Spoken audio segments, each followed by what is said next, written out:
Hi everyone, this is Derek, aka Ninja Zaro on YouTube, also known as DJDK Digital. That's my screen name.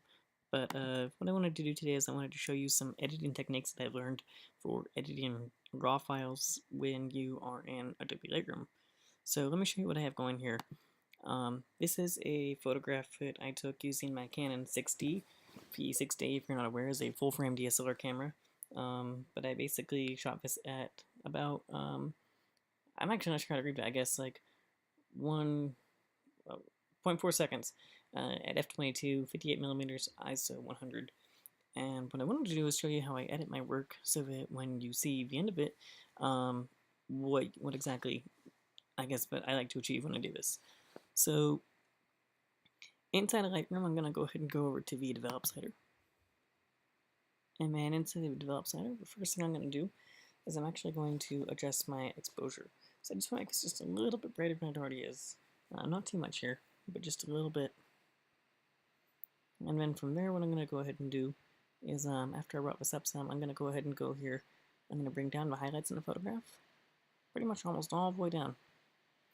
And then I'm going to bring these shadows up in my photo. I'm going to bring this up just a little ways here, just enough so that we can see some detail, but I like to be really careful when I bring the shadows up because bringing the shadows out brings out a lot of noise in the photograph at times, and this doesn't really seem very appealing to me. So very, very gently on that.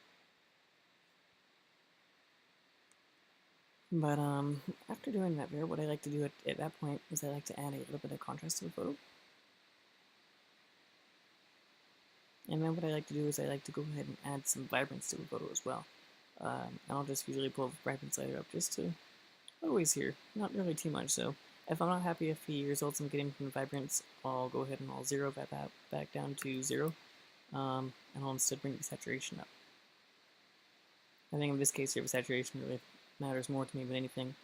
The next thing I usually tend to do with these kinds of photos is I'll go up here to my graduated filter, and I'll drag a filter down. Now it is a little bit on the bright side, so I'm going to actually take the exposure and bring it down. And this is just enough, to add somewhat of like an upper layer here to the photo. And again, it doesn't have to be a huge amount, but just enough to make somewhat of a difference, in the photo, of the overall tone and contrast of it. And speaking of all this here, I'm going to go ahead and close down that filter and probably adjust the temperature of my photo too. Make it just like a little bit on the warmer side here, and then go back into the graduated filter and then use a cooling effect on that. Just because I think that with the filter, I think that having like a nice cooler dark effect in contrast with that yellow sky will make for a really nice photo. I'm really a fan personally of dramatic skies, so I don't hesitate sometimes to go like a bit of a darker scene there.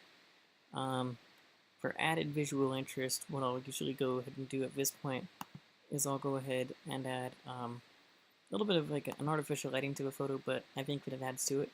I'll take a radial filter, and what I'll do is I'll just bring it here and I'll invert it. And I'll probably leave the exposure at about 0. Maybe just like a touch more, if any at all. But I'll go ahead now and I'll bring the temperature more into that yellow area. And then bring the exposure up just a little bit. I just feel personally this adds some visual interest to the sky. And then what I'll probably do is I'll do the same thing over here on this building, like you had a never filter. But again, be real gentle with it. Nothing really too major with that photo, but again, invert it. Just so we have a nice, easy on the eye kind of effect.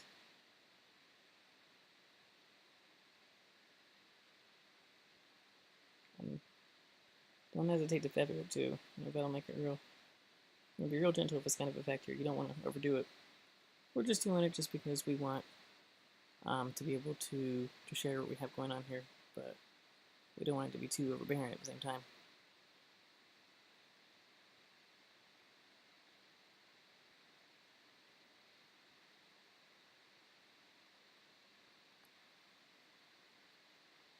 And man, like I said, for artificialness, sometimes I'll add like just one more. I'll usually bring it down to about here. I realize that like a lot of these kinds of techniques, may come across as being like cheesy or being unrealistic to the photograph, but when I make a photograph, my primary intention is usually just to make it something that people are going to want to look at and gonna like a lot. And by doing that, I hope that ultimately, whatever comes out of a photo, that it's visually pleasing to look at to the eye, and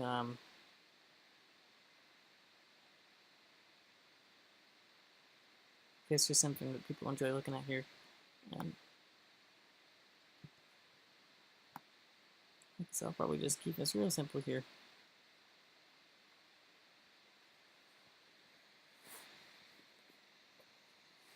But like I said, for the most part here, I try not to overdo it on my photos. I just like just to make something that hopefully people really enjoy looking at. And in the end, really is more or less pleasing to the eye.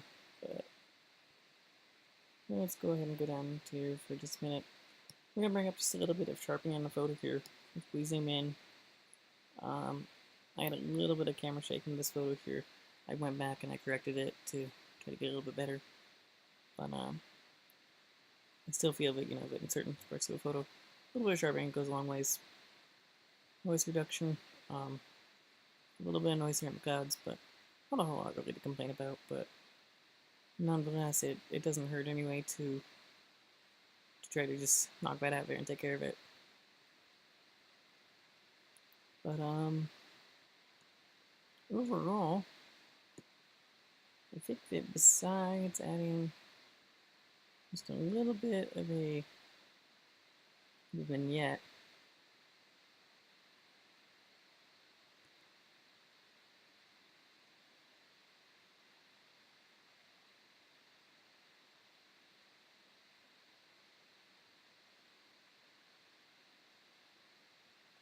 I think it's honestly something, that I'm pretty happy with, Again, there's no right way to go about doing a photo, in my opinion.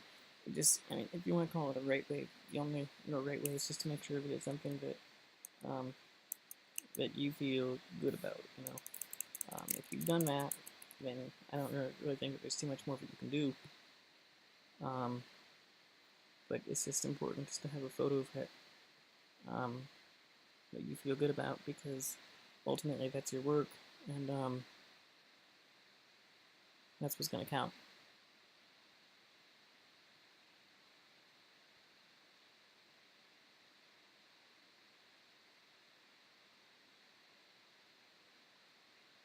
And so, just make sure that whatever you do, you're happy with.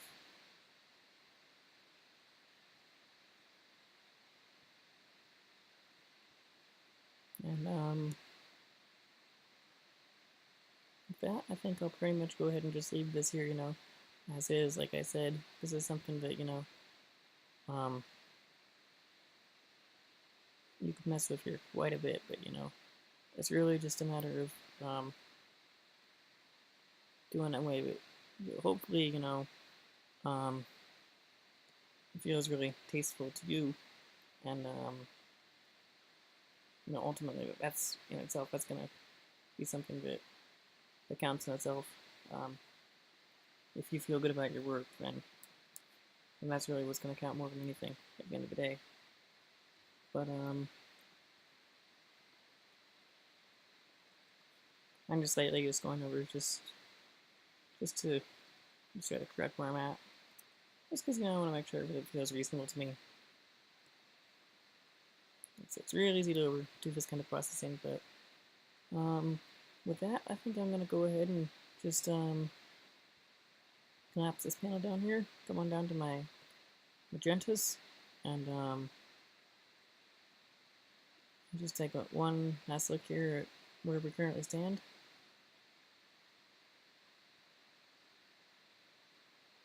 And just make sure that I feel pretty good about where we're at.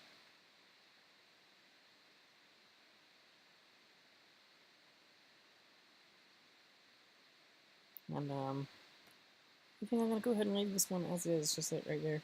Maybe just I keep changing things, I know, but maybe I just like a touch more darkness, just a touch, you know, just to really emphasize that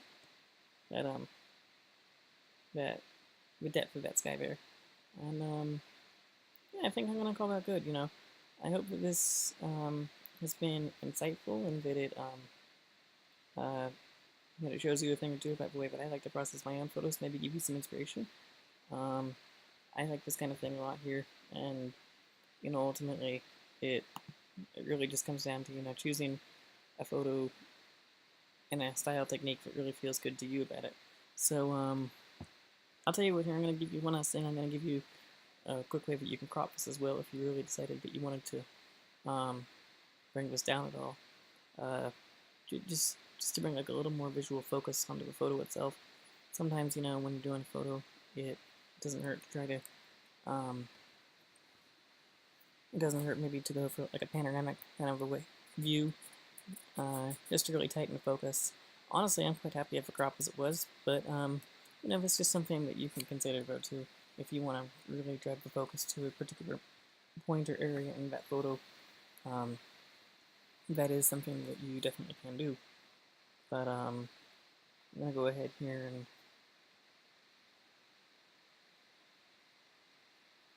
invert that once more, and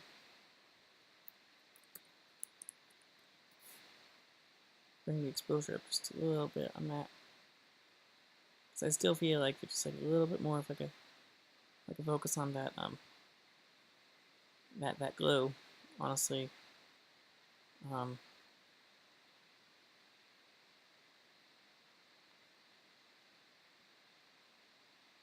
honestly, nothing wrong with that, to be quite honest with you.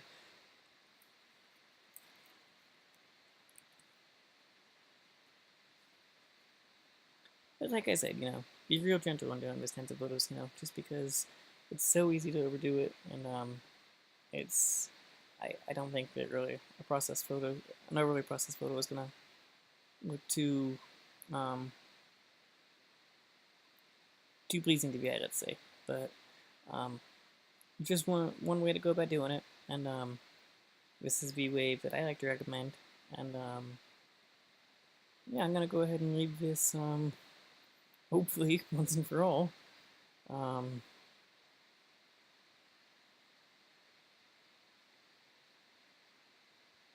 as is. But